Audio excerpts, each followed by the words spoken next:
मेरा नाम सुनैना है। मैं एक ऐसे परिवार में पैदा हुई जहाँ मुझे सब बहुत प्यार किया करते थे। शायद मेरे पैदा होने से मेरे परिवार की तकदीर ही बदल गई। मैं 3 भाइयों के बाद पैदा हुई थी। मेरे माँ बाप भी मुझसे बहुत प्यार करते थे। कहते हैं 3 भाइयों पर जो एक बहन होती है वो काफ़ी तेज़ नसीब वाली होती है। इसीलिए मेरे घर वाले भी यही सोचते थे कि मेरे आने के बाद मेरे और मेरे परिवार की तकदीर बदल गई है। मैं आप सब लोगों के साथ अपनी ये कहानी शेयर करना चाहती हूँ। जब मैं काफ़ी देर से अपने कमरे के चक्कर काट रही थी, मेरे पेट में बहुत ही तेज़ दर्द हो रहा था। दर्द काफ़ी दिन से लगातार हो रहा था। पहले बर्दाश्त के काबिल था, मगर अब मेरे लिए इस दर्द को सहने की हिम्मत नहीं बची थी और अब कुछ समझ भी नहीं आ रहा था कि क्या हो रहा है। मेरे पति उमेश अमेरिका में जॉब के सिलसिले में रहते थे और यहाँ सब काम मुझे ही देखने पड़ते थे, घर के बाहर के भी और घर के अंदर के भी। यहाँ भी मुझे अकेले ही आना पड़ा था और इसी बात से मुझे और ज़्यादा तकलीफ़ हो रही थी। भला कोई तो हो जो मेरे साथ हो, मेरा दर्द बांट सके। मगर मेरा तो सारा ससुराल भी दूसरे शहर में था और मायका भी दूसरे शहर में। मेरे पति ने बहुत ही शौक से घर बनवाया था कि यहाँ के सुकून वाले माहौल में रहूँगा, मगर खुद तो अमेरिका चले गए और मुझे अकेला यहाँ पर छोड़ गए। थोड़ी ही देर में नर्स ने आवाज़ लगाई, मिसेस नेहा। ये सुनते ही मैं डॉक्टर के क्लिनिक की तरफ जाने लगी। ये सुनते ही मैं डॉक्टर के केबिन की तरफ जाने लगी, जहाँ डॉक्टर प्रभाकर का केबिन था। वो अल्ट्रासाउंड किया करते थे और डॉक्टर उमा के सब मरीजों का अल्ट्रासाउंड वही किया करते थे। डॉक्टर उमा को सिर्फ डॉक्टर प्रभाकर की रिपोर्ट्स पर ही भरोसा था। मैं बड़ी मुश्किलों से चलती हुई अंदर गई। डॉक्टर अभी कोई रिपोर्ट बनाने में बिजी थे। उन्होंने मुझे बेड पर लेटने का इशारा किया और ख़ुद अपना काम करने में लग गए। मैंने पर्दा खिसकाया और फिर से बराबर कर दिया और ख़ुद बेड पर लेट गई, जहां लेडीज़ के लिए चादर रखी गई थी। मैंने चादर अपने ऊपर डाली। 5 मिनट बाद डॉक्टर की आवाज़ आई, मैं आ जाऊं, मिसेस नेहा? उन्होंने पर्दे के पीछे से सवाल किया। मैंने कहा कि आ जाइए डॉक्टर साहब। मैंने आहिस्ता से जवाब दिया। डॉक्टर ने आते ही मशीन की कुछ सेटिंग्स करने के बाद मेरी तरफ ध्यान देते हुए मेरा अल्ट्रासाउंड करने के साथ साथ मुझसे कुछ सवाल भी करते गए। लेकिन मैंने देखा अचानक उनके चेहरे की रंगत कुछ अजीब सी हो गई थी। अब वो मेरे सवालों के जवाब में सिर्फ हाँ हूँ कहते जा रहे थे। उनका चेहरा देखकर मुझे कुछ गड़बड़ी के आसार लग रहे थे। मैं तो काफ़ी घबरा गई थी। मैंने घबराकर पूछा, क्या हुआ डॉक्टर साहब? तो वो काफ़ी देर तक चुप ही रहे और कुछ देर चुप रहने के बाद कहने लगे, आप एक काम करिए, कल मेरे क्लिनिक पर आ जाइए, बस यहाँ से थोड़ा करीब ही है। यहाँ पर तो मैं डॉक्टर उमा के कहने पर आया करता हूँ। आपसे सारी बात मैं आराम से वहीं पर करूँगा। फ़िलहाल आप घर पर चली जाइए। डॉक्टर रिपोर्ट बनाने में लग गए और उन्होंने मुझे एक बार गौर से देखा और फिर अपना रुख मोड़ लिया। मैंने कहा, मगर डॉक्टर मुझे बहुत तकलीफ़ हो रही है, मैं कब तक बर्दाश्त करूं? मैंने थोड़ा गुस्से में आकर कहा तो वो कहने लगे कि मैं डॉक्टरों को बता देता हूं, वो आपको आज के लिए कोई मेडिसिन देंगे, अभी आप जाइए। और मैं शर्मिंदा होकर बाहर निकली। भला ये क्या बात थी? कुछ बता भी नहीं रहे थे, ऊपर से अपने क्लिनिक आने को कह दिया। बाहर निकलकर मुझे मालूम हुआ कि डॉक्टर उमा के लिए कोई इमरजेंसी केस आया था, तो उनको अस्पताल जाना पड़ गया था और वो केस पूरा करवा कर ही वापस आती थीं। ऐसा अक्सर हुआ करता था कि उनको जाना पड़ जाता था, लेकिन आज तो मैं बिल्कुल इंतज़ार नहीं कर सकती थी। मैंने नर्स को कहा कि मेरा दर्द से बुरा हाल है, प्लीज़ मुझे कोई दवाई दे दीजिए। तो उन्होंने डॉक्टर से फ़ोन पर बात करके फ़िलहाल के लिए तो मुझे थोड़ी सी दवाई दे दी और मैंने वहीं बैठकर पानी की बोतल ली और उन गोलियों को निगल लिया ताकि दर्द को कुछ तो फ़र्क पड़े। घर वापस आकर मैं बहुत रोई कि ये भी क्या ज़िंदगी थी मेरी। अकेले जियो, अकेले रहो, हर दुख, हर दर्द, तकलीफ़, परेशानी अकेले ही बर्दाश्त करो। पति तो बाहर बैठा है, बस नोट बनाने में लगा हुआ है और मैं यहाँ पर सब कुछ झेल रही थी। मैं काफ़ी देर तक रोती ही रही थी। कुछ देर बाद उमेश की कॉल आई तो मैंने अपना सारा गुस्सा उन्हीं पर निकाल दिया। वो काफ़ी देर तक मुझे समझाते रहे, मगर मैं कुछ सुनने के लिए तैयार ही नहीं थी और मैंने गुस्से में आकर उनका फ़ोन काट दिया और रोते रोते मैंने दर्द से अपनी आंखें बंद कर ली। कुछ देर बाद ही मैं काफ़ी बेहतर महसूस कर रही थी।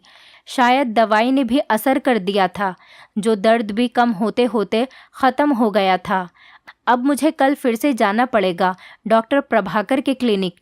इन्हीं सोचों में मुझे नींद आ गई और मैं सो गई। सुबह जब मैं उठी तो मेरा मूड काफ़ी फ्रेश हो रहा था। मुझे लग रहा था कि मुझे आराम की दवाई भी दी है डॉक्टर ने, तभी तो मैं सुकून से सो पाई थी और दर्द भी कम था, मगर फिर भी हल्का हल्का महसूस हो रहा था। मैंने नौकरानी से नाश्ते का पूछा तो वो जल्दी से मेरा मनपसंद नाश्ता बनाकर ले आई। मुझे भूख भी लगी हुई थी और इसी तरह रोज़मर्रा के कामों में शाम हो गई और मैं डॉक्टर के क्लिनिक की तरफ जाने को तैयार हो गई। कुछ ही देर में मैं वहाँ पर पहुँच चुकी थी। डॉक्टर ने मुझे क्लिनिक में बुलाया और बैठने को कहकर दरवाजे को बंद कर दिया। मैं बेचैन हो गई कि उन्होंने दरवाज़ा क्यों बंद किया है, और वो जल्दी से भागते हुए मेरे पास आए और जो कुछ उन्होंने मुझसे कहा, मेरे तो होश ही उड़ गए। मेरा नाम नेहा है और मैंने एक खुशहाल परिवार में अपनी आँख खोली थी और जैसे मैं सोने का चमचा मुंह में लेकर पैदा हुई थी। पापा को लगता था कि मैं उनका नसीब खोलने के लिए आई हूँ। मैं जैसे ही पैदा हुई, पापा को एक बहुत बड़ा प्रोजेक्ट मिला था। वो सोच भी नहीं सकते थे और इसी प्रोजेक्ट की वजह से वो कहाँ से कहाँ पहुँचकर चले गए। उनका छोटा सा कारोबार अब बहुत बड़ा फैल चुका था। मेरे पापा मुझे प्यार से नैना कहकर बुलाते थे। मैं बहुत लाड प्यार में पली बड़ी थी। रुपये पैसे की कोई कमी नहीं थी, मगर मेरी जवानी की दहलीज पर कदम रखते ही मुझे एक अजीब सा एहसास हुआ था। मुझे महसूस हुआ था कि हमारे घर में कोई ऐसा राज छुपा है जो मुझे कभी मालूम नहीं होता, मगर कुछ तो था जिसके बारे में मुझे नहीं पता था। मैं पापा और मम्मी को कई बार अकेले में किसी बात पर बहस करते हुए देखा करती थी, मगर वो दोनों मुझे देखकर खामोश हो जाया करते थे। मैं चाहकर भी उनसे राज मालूम नहीं कर पाई थी।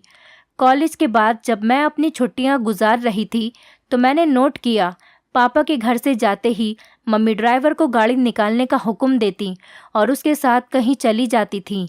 पहले तो मैंने गौर नहीं किया, मगर फिर एक दिन जब मैंने पूछा तो मम्मी हड़बड़ा गई और कहा, नैना बेटा, मैं जहाँ जाती हूँ उस बारे में आपको नहीं बता सकती। उनकी बात पर मैं अजीब नज़रों से उनको देखने लगी। मम्मी, ऐसी क्या बात है जो आप मुझे नहीं बता सकती? मैंने अचंभे से कहा तो उन्होंने बड़ी फीकी सी मुस्कुराहट के साथ बोला, नैना, तुम परेशान मत हो, मैं बस अपने दोस्तों से मिलने चली जाया करती हूँ। घर में रहकर बोर हो जाती हूँ। उन्होंने रुख मोड़कर बड़ी मुश्किल से कहा। मैंने कहा, मम्मी, ये क्या बात हुई भला? अपने घर में कौन बोर होता है? और अब तो मैं भी घर पर ही होती हूँ। मुझे बहुत हैरत होने लगी थी। भला ऐसी क्या बात थी वो अपनी बेटी के साथ वक्त गुजारने के बजाय दोस्तों के पास चली जाती थी? मेरी बात पर वो बस सर झटक कर वहाँ से चली गई और मुझे बहुत तकलीफ़ हो रही थी उनके हालातों के बारे में सुनकर, जबकि पापा तो जब भी घर में होते बस मेरे ही आगे पीछे घूमा करते थे और उनकी हर मुमकिन कोशिश हुआ करती थी कि वो मेरी हर ख्वाहिश को पूरी करें। वैसे तो मम्मी भी मुझे बहुत प्यार दिया करती थी, मगर आज उनका रवैया कुछ अजीब सा था। मैंने जब सोचना शुरू किया तो मुझे महसूस हुआ कि मम्मी मुझे पापा से लाड करते देखकर कुछ उदास सी हो जाया करती थी।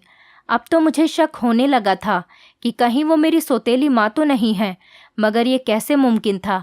मैंने अपने जन्म के समय की तस्वीरें देखी थी, उनमें मम्मी ही थी जो हॉस्पिटल में मुझे गोद में लिए मुस्कुरा रही थी और उनके हाथ में ड्रिप लगी हुई थी। मैं जब छोटी हुआ करती थी तो वो ड्रिप देखकर बहुत डर जाया करती थी और पूछा करती थी, मम्मी, आपके हाथ पर क्या हुआ है? तब वो कहती, जब आप पैदा हुई थी तो डॉक्टर ने मुझे ये ड्रिप लगाई थी ताकि मुझे ताकत मिले और मैं आपका ख्याल रख सकूं। ये बातें याद आती तो मेरा ये शक तो दूर हो जाया करता था, मगर घर में जो कुछ भी हो रहा था वो कुछ अलग सा ही था। एक बार मैंने मम्मी का पीछा करने का सोचा और दूसरे दिन मैं उनके जाने से पहले ही तैयार बैठी थी और मैंने कैब भी पहले से ही मंगवाई हुई थी जिसे मैंने घर से कुछ दूर रुकने को कहा था, और जब मम्मी चली जाती तब मैं उनका पीछा करती। उसके बदले कैब वाले ने डबल किराया लिया था। मम्मी के घर से निकलते ही मैं भी बाहर आ गई और ड्राइवर को मम्मी की कार का पीछा करने को कहा। यूँ हम काफ़ी देर तक उनका पीछा करते रहे। पहले तो वो एक रेस्टोरेंट में चली गईं और वहाँ से ढेरों बॉक्सेस अपनी कार की डिग्गी में रखवाए जिनमें शायद खाने का सामान था, और फिर एक किड्स शॉप में गईं जहाँ से उन्होंने बच्चों के लिए गुब्बारे और गिफ्ट वगैरह खरीदे और वो भी कार में रखवा दिए। उसके बाद उनकी कार एक अनाथ आश्रम के पास रुकी। मम्मी कार से उतरकर उस अनाथालय के अंदर चली गईं और वहाँ काफ़ी देर तक अंदर ही रहीं। मैं देख रही थी। ड्राइवर ने एक आदमी के साथ मिलकर वो खाने पीने का सामान निकलवाया था और अंदर ले गए, मगर कुछ फूल और गुब्बारे वगैरह मम्मी अपने हाथ में लेकर अंदर गई थी। बाकी का सारा सामान ड्राइवर ने निकलवाया था और लगभग 2 घंटे बाद मम्मी बाहर निकली थी। जाते वक्त वो जितनी खुश लग रही थी, वापसी में उनका चेहरा उतना ही उतरा हुआ था। वो गाड़ी में बैठकर रवाना हुई और मुझे लगा वो घर की तरफ जाएंगी। तभी मैंने जल्दी से टैक्सी ड्राइवर को वापस चलने को कहा और मेरी जल्दी जल्दी मचाने पर उस ड्राइवर ने मुझे काफ़ी जल्दी घर पहुंचा दिया। मैंने उसको किराया दिया और जल्दी से अंदर की तरफ भाग गई। मैंने नौकरों को कुछ नहीं बताया था कि मैं कहीं बाहर गई थी और ना ही किसी ने मुझे जाते हुए देखा था। मुझे बस वापस आते हुए चौकीदार ने देखा था और किसी ने भी मुझसे कोई सवाल नहीं किया। और मम्मी की भी आदत नहीं थी कि नौकरों से पूछताछ करती, लेकिन मेरे हिसाब से मम्मी को तो अब तक घर आ जाना चाहिए था। लेकिन मम्मी अभी तक घर नहीं आई थी। मैं उनका इंतज़ार करती रही। आखिर मम्मी 2 घंटे बाद घर वापस आ गई। अब मैं पछता रही थी कि मैं इतनी जल्दी क्यों वहाँ से वापस आ गई।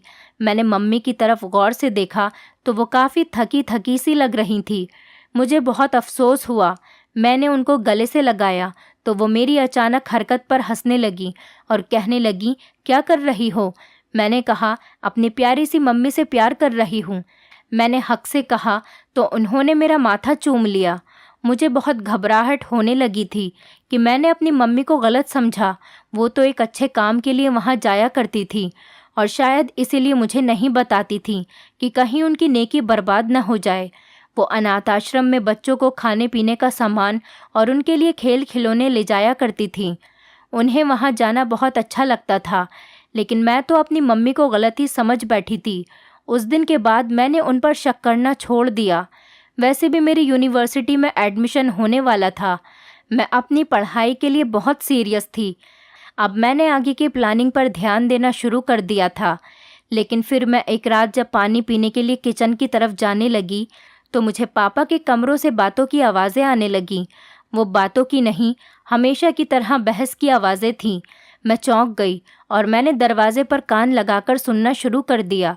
मुझे मालूम था कि ये बात ठीक नहीं है, मगर ये मेरे माँ बाप का मसला था और मुझे हर बात हर हाल में जाननी थी, क्योंकि वो हर वक्त ऐसे ही लड़ा करते थे। आखिर ऐसी क्या बात थी जो उनको सुकून से रहने नहीं देती थी? मुझे अब उनकी बातें सुनाई दे रही थी, बल्कि दरवाज़ा भी हल्का सा खुला हुआ था। मुझे वो दोनों साफ दिखाई दे रहे थे। मैंने मम्मी को पापा से उलझते हुए देखा था और पापा बराबर ही उनके सवालों पर गर्दन हिलाए जा रहे थे।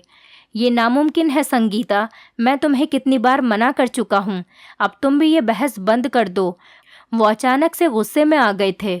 मम्मी रोने लग गई थी और कहने लगी, आखिर क्यों करते हो आप ये सब? क्या मेरा कोई हक नहीं है इस घर पर? वो भी चिल्लाने लगी थी। जब मुझसे बर्दाश्त नहीं हुआ तो मैं अंदर चली गई, बिना कुछ सोचे समझे। मुझे देखकर उन दोनों का रंग उड़ गया था। मम्मी ने जल्दी से मुंह मोड़ कर अपने आंसू पोंछे और वॉशरूम की तरफ जाने लगी, जबकि पापा मेरी तरफ आने लगे। कहने लगे, नैना बेटा, आप यहाँ इस वक्त? पापा काफ़ी बौखला गए थे और मेरा हाथ पकड़कर मुझे सोफे पर बैठा दिया। मैंने पूछा, ये सब क्या हो रहा है पापा? आप लोग इस तरह क्यों लड़ते झगड़ते रहते हो? आज मैं सब कुछ जान लेना चाहती थी। पापा ने कहा, कुछ नहीं मेरी बेटी, ऐसी कोई बात नहीं, बस आपकी मम्मी की तबीयत कुछ ठीक नहीं है। उनको यही समझा रहा था कि डॉक्टर के पास चलते हैं, मगर वो मेरी बात मान ही नहीं रही। अब देखो ना, इस बात पर मुझे गुस्सा तो आएगा ही ना। वो मुझे बहलाने लगे। मैंने कहा, पापा क्यों झूठ बोल रहे हैं आप? मैंने उनके हाथ में अपना हाथ रखकर कहा, तो वो मुझसे नज़रें चुराने लगे। ये आज की बात नहीं है कि ऐसा हो रहा है। मैं तो रोज़ ही आप लोगों को झगड़ते हुए देखती हूँ। मैंने महसूस किया मम्मी दिन ब दिन कमज़ोर होती जा रही थीं। कोई बात उनको खाए जा रही है। प्लीज़ आप मुझे सब कुछ सच सच बता दीजिए। मैं अचानक फूट फूट कर रो पड़ी और पापा ने मुझे अपने सीने से लगा लिया। मुझे महसूस होने लगा था कि उनके आंसू भी निकल रहे हैं। मेरा दिल और भी ज़्यादा दुखने लगा। आज मैंने अपने हंसते मुस्कुराते हुए पापा को भी रुला दिया था। कुछ देर बाद मम्मी भी वॉशरूम से निकल कर आ गई थी और मुझे अब तक वहाँ बैठा देखकर चौंक गई और कहने लगी, नैना तुम अब तक यहीं हो बेटा, चलो अपने कमरे में जाओ, पापा को परेशान मत करो। वो मेरी तरफ लपकी और मेरा हाथ थाम कर उठाने की कोशिश की, मगर पापा ने मुझे थाम लिया था। संगीता, अब हमारी बेटी इतनी समझदार हो गई है कि अपने माँ बाप का दुख समझ सकती है। पापा ने भावुक होकर मम्मी से कहा तो मम्मी फिर से रोने लगी और मैं बस हक्का बक्का होकर उन दोनों को देखते ही जा रही थी। आखिर ऐसा क्या राज था कि वो दोनों रोए जा रहे थे। मेरे दिल में अजीबोगरीब ख्यालात उभरने लगे थे और मैंने जल्दी से मुंह खोला, पापा मुझे जल्दी से बता दीजिए, मेरा दिल बैठा जा रहा है। फिर पापा ने जो बताया वो मेरे लिए बहुत बड़ा धक्का था। मैं ख्वाबों में भी नहीं सोच सकती थी कि ऐसा भी हो सकता है। पापा ने बताया मम्मी और पापा की फैमिली आपस में ही रिश्तेदार थी। उन्होंने मम्मी से अपनी पसंद की शादी की थी। वो दोनों एक दूसरे को बहुत प्यार करते और वो बहुत खुश रहते थे। फिर शादी के 1 साल बाद उनको एक बेटा पैदा हुआ जो कि बहुत खूबसूरत और बहुत प्यारा था। वो मुझसे 7 साल बड़ा था। जब वो पैदा हुआ था तो मम्मी पापा ने बहुत बड़ा जश्न मनाया था। पापा के तो पैर ज़मीन पर ही नहीं टिकते थे। पापा और मम्मी उस छोटी सी दुनिया में बहुत खुश थे। एक दिन उनके बेटे की तबीयत अचानक से ख़राब हो गई और जब उसे डॉक्टर के यहाँ लेकर गए तो काफ़ी देर हो चुकी थी। वो पहले ही मर चुका था। डॉक्टर ने बताया कि बुखार उसके दिमाग को चढ़ गया था, इसीलिए वो नहीं बच सका। फिर कुछ महीने ही गुजरे थे। मेरी माँ दूसरी बार गर्भवती हुई। दोबारा से मेरा एक और भाई पैदा हुआ जो कि पैदाइश के वक्त से ही कमज़ोर था और इतना कमज़ोर कि उसकी भी हमेशा तबीयत ख़राब रहती थी। वो बेचारा भी नहीं बच सका। कुछ दिनों बाद वो भी इस दुनिया से चला गया। फिर तीसरी बार भी माँ गर्भवती हुई और उनका एक और बेटा पैदा हुआ जिसका नाम रवि था। एक दिन रवि की तबीयत भी अचानक से बहुत ख़राब हो गई। मम्मी और पापा बहुत घबरा गए। उन्होंने सोचा कि कहीं पहले और 2 बेटों की तरह ये बेटा भी हमसे दूर न हो जाए। वो जल्दी से उसे डॉक्टर के लेकर गए, लेकिन अब की बार भी देर हो चुकी थी। डॉक्टर ने बताया कि उसको स्ट्रोक हुआ था जिसकी वजह से उसके दिमाग की नसें सूख गई हैं। उसका दिमाग बहुत कमज़ोर हो चुका था और वो चल फिरने के लायक भी नहीं रहा था। पापा ने उसके काफ़ी टेस्ट करवाए, मगर जब उन्हें असल बात मालूम पड़ी तो उनके पैरों तले से ज़मीन निकल गई थी। जब शहर के सबसे बड़े डॉक्टर ने उनको बताया कि आपके बच्चे को स्ट्रोक नहीं हुआ है, बल्कि ये तो पैदाइशी ही विकलांग है, इसका कोई इलाज नहीं है, डॉक्टर ने बड़े ही अफसोस से कहा। पापा तो जैसे ही ये बात सुनकर टूट चुके थे, मगर डॉक्टर साहब कोई तो इलाज होगा, मैं सब कुछ करने को तैयार हूँ। डॉक्टर ने कहा, देखिए मैं आपको एक राय देता हूँ कि अब आप दूसरा बच्चा करने की कोशिश ना ही करें तो अच्छा होगा, क्योंकि आपने पहले भी बताया था आपके 2 बच्चे और पैदा होकर मर चुके हैं। अगर ऐसा ही लगातार बार बार होता है तो काफ़ी सारे कॉम्प्लिकेशंस हो जाते हैं, जैसे कि किसी को तो औलाद ही नहीं होती, किसी को होती है तो ज़िंदा नहीं रहती, या कोई दिमागी परेशानी या फिर कोई और बीमारी लग जाती है। आपके साथ भी बदकिस्मती से यही हुआ है। डॉक्टर की बात सुनकर मम्मी और पापा बिल्कुल टूट चुके थे। मम्मी तो बिल्कुल ख़त्म सी हो गई थी, सारा दिन बच्चे के साथ लगी रहती थी। उनको तो कोई होश ही नहीं था। उनके कपड़े कई कई दिन तक मेले हो जाया करते थे, मगर उनको कोई ख्याल नहीं होता। रवि जब 4 साल का हुआ तो अचानक मम्मी की तबीयत ख़राब रहने लगी, तो मालूम हुआ कि वो फिर से एक बच्चे की माँ बनने वाली हैं, यानी चौथी बार वो गर्भवती थी। इस बार पापा बहुत ही तेश में आ गए थे। उन्होंने वो बच्चा गिराने की बहुत कोशिश की, मगर मम्मी की जान को ख़तरा था और यूं मैं इस दुनिया में आ गई, और वो भी बिल्कुल सही सलामत। उन दोनों बेटों के साथ जो हादसे हुए थे वो सब अपनी मौत मर चुके थे। मुझे पाकर मेरे मम्मी पापा को जैसे नई ज़िंदगी मिल गई थी, मगर मम्मी अभी भी रवि के लिए बेचैन रहा करती थी और उनका हल पापा ने ये निकाला कि रवि को एक अनाथ आश्रम में भेज दिया जाए। पापा ने अनाथालय वालों को ढेरों रकम दी थी और रवि के लिए एक अच्छा कमरा भी बनवाया था। वहाँ रवि की खास देखभाल की जाती थी और ज़रूरत की हर चीज़ मुहैया की गई थी। अपने खास नौकर भी रवि की देखभाल के लिए रखे थे, मगर मम्मी इस बात पर राज़ी नहीं थी। उनका दिल खून के आंसू रो रहा था जब पापा ने ज़बरदस्ती रवि को वहाँ भिजवाया था, ताकि मुझ पर कोई रवि का गलत असर न पड़ जाए। और अब इतने सालों बाद मम्मी रोज़ अपनी ममता से मजबूर होकर रवि से मिलने जाया करती थी, जहाँ व्हील चेयर पर बैठे हुए उनको देखकर वो खुश हो जाया करता था। मम्मी देर तक उसके पास बैठा करती और अपने हाथों से खाना खिलाती, मगर पापा अभी रवि को घर वापस लाने पर राज़ी नहीं हुए थे कि कहीं मेरे दिमाग पर भी रवि का असर न पड़ जाए। वो मुझे ये बात भी मालूम नहीं होने देना चाहते थे, मगर आज मैंने पूरा सच जान लिया था कि क्यों मेरी माँ मेरे साथ होते हुए भी मेरे पास नहीं होती थी, और पापा इतने कठोर कैसे हो सकते थे। अपने ही बेटे को खुद से दूर रखते थे और कभी उनसे मिलने भी नहीं गए थे कि उनसे अपने बेटे की हालत देखी नहीं जाती थी। अब वो जवान हो गया था और मम्मी रोज़ उसके पास जाकर अपना मन हल्का कर लिया करती थी। वो बेचारी करती भी तो क्या करती। ईश्वर ने उनको 3 बेटे दिए और 2 तो इस दुनिया में नहीं रह पाए, लेकिन जो एक था वो भी उनसे दूर था। उस मासूम को तो कुछ भी पता नहीं था। ये जानकर मुझे जितनी तकलीफ़ हुई थी वो मैं ही जानती थी। मैंने पापा से ज़िद की कि हम कल ही भाई को यहाँ लाएंगे। इतना सब कुछ होते हुए वो क्यों किसी अनाथ आश्रम में रहते हैं। मैं सोच सोच कर रोए जा रही थी और मेरी ज़िद पर मजबूर होकर दूसरे ही दिन पापा भाई को घर लेकर आ गए। मुझे भाई को देखकर बहुत खुशी हुई थी।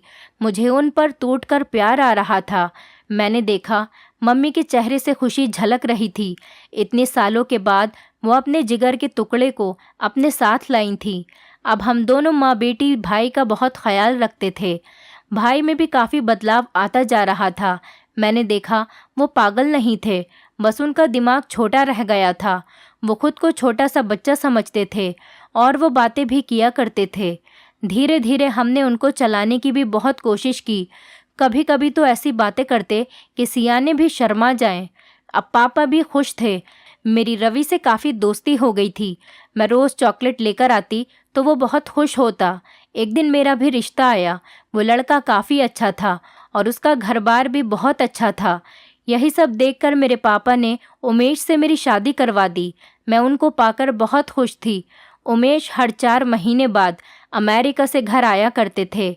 अब की बार भी उनको गए हुए 4 महीने हो गए थे और मेरी तबीयत ख़राब रहने लगी थी। मगर आज जो डॉक्टर प्रभाकर ने मुझे बताया था, उसे सुनकर मेरे पैरों तले से ज़मीन निकल चुकी थी। डॉक्टर का कहना था कि तुम माँ बनने वाली हो, मगर मेरे पेट में जो बच्चा है वो शायद दिमागी तौर पर ठीक नहीं है। 3 साल बाद मुझे ये खुशखबरी सुनने को मिली थी और एक दुख भी। ये सब सुनकर मेरा सर चकराने लग गया था। बड़ी मुश्किल से डॉक्टर ने मुझे संभाला, लेकिन डॉक्टर साहब, मुझे तो पता ही नहीं चला कि मैं 4 महीने से गर्भवती हूँ। मैंने अपने आंसू छुपाते हुए पूछा। डॉक्टर ने कहा, हौसला रखो, ऐसा होता है कभी कभी, और आपका पहला बेबी है तो आपको ज़्यादा तजुर्बा भी नहीं था, लेकिन आप परेशान मत हो, उसका हल है मेरे पास। वो मुझे तसल्ली देने लगे और मैंने चौंक कर उनकी तरफ देखा। क्या? डॉक्टर ने कहा, मैंने आपको यहाँ इसीलिए बुलाया है कि आप ये बच्चा गिरा दीजिए। उनकी बात सुनकर तो मैं अचानक उछल पड़ी। ये सब आप क्या कह रहे हैं? मैं डॉक्टर साहब से कहने लगी, मैं ये पाप हरगिज़ नहीं करूँगी। मैंने उनको बहुत सख्ती से सुनाई और वहाँ से निकल कर आ गई, जबकि वो कहते रहे कि आपकी भलाई के लिए कह रहा हूँ। मैं घर पहुँचकर बहुत रोई थी। मैं उमेश को भी नहीं बता सकती थी, लेकिन जब मैंने मम्मी को बताया तो वो बहुत परेशान हो गई और उन्होंने मुझसे कहा कि किसी को बताए बिना मैं इस बच्चे को गिरवा दूंगी, वरना तुम बहुत पछताओगी। मम्मी ने मुझे समझाया कि शायद उनका ही असर मुझ पर आ गया था, क्योंकि जब वो माँ बनी तब उनके भी 2 बेटे किसी न किसी बीमारी का शिकार होकर इस दुनिया से चले गए। लेकिन रवि भैया जो इस दुनिया में हैं, उनको जो परेशानी थी, शायद उसी किस्म की परेशानी मेरे बच्चे में भी आ गई थी। मम्मी ने कहा, जैसा मेरे साथ हुआ था वैसा ही मेरी बेटी के साथ भी हो रहा है। इसीलिए मैं तुम्हारे भले के लिए कह रही हूँ, इस बच्चे को गिरवा दो। मैं नहीं चाहती जैसे मैंने अपने बच्चे को खोया है ऐसे ही तुम भी खो दो। मम्मी की ये बात सुनकर मुझे शौक लग गया। मैंने मम्मी से पूछा कि आप मुझे कत्ल कर सकती हैं, तो वो परेशान होकर कहने लगी, ये कैसी बातें कर रही हो, कोई माँ अपनी औलाद को कैसे कत्ल कर सकती है। तब वो अचानक खामोश हो गईं। उनको अपने सवाल का जवाब मिल गया था। मैं भी माँ थी और कैसे अपनी औलाद को कत्ल कर सकती थी। मैंने भगवान पर भरोसा किया। जो मेरी मम्मी के बच्चों के साथ हुआ था वो उनका भाग्य था। अगर मेरे आने वाले बच्चे के भाग्य में ज़िंदगी लिखी होगी तो वो ज़रूर इस दुनिया में आकर जिएगा। मैं दिन रात ईश्वर से प्रार्थना करती रहती थी। मेरी ज़ुबान पर बस हमेशा अपने बच्चे की सलामती की दुआएं ही रहा करती थी। और अब तो मैंने सब कुछ ईश्वर पर छोड़ दिया था। मैंने उमेश को भी सब कुछ बता दिया था, वो भी चुप हो गए थे। मैंने डॉक्टर के पास जाना भी छोड़ दिया और ना ही कोई अल्ट्रासाउंड करवाया करती थी। बस मुझे अपने ईश्वर पर भरोसा था। सब लोग मुझे अजीब सी नज़रों से देखा करते थे। जब मैंने 9 महीने बाद एक सेहतमंद बच्चे को जन्म दिया तो डॉक्टर भी हैरान रह गए। मेरा यकीन जीत गया था। मेरा बच्चा बिल्कुल ठीक था। डॉक्टर प्रभाकर ने रिपोर्ट देखी और उन्होंने बहुत खुश होकर बताया, ये तो चमत्कार ही हो गया। ईश्वर की कृपा से आपका बच्चा बिल्कुल ठीक है। और मैंने अपने ईश्वर का बहुत बहुत शुक्रिया किया जिसने मुझे मायूस नहीं किया था। दोस्तों, उम्मीद करती हूँ आपको हमारी कहानी पसंद आई होगी। कहानी पसंद आई है तो वीडियो को लाइक करें, चैनल पर नए हैं तो चैनल को सब्सक्राइब करें और हाँ, नोटिफिकेशन बेल को ज़रूर दबाएं ताकि अगली अपडेट सबसे पहले आपको मिले।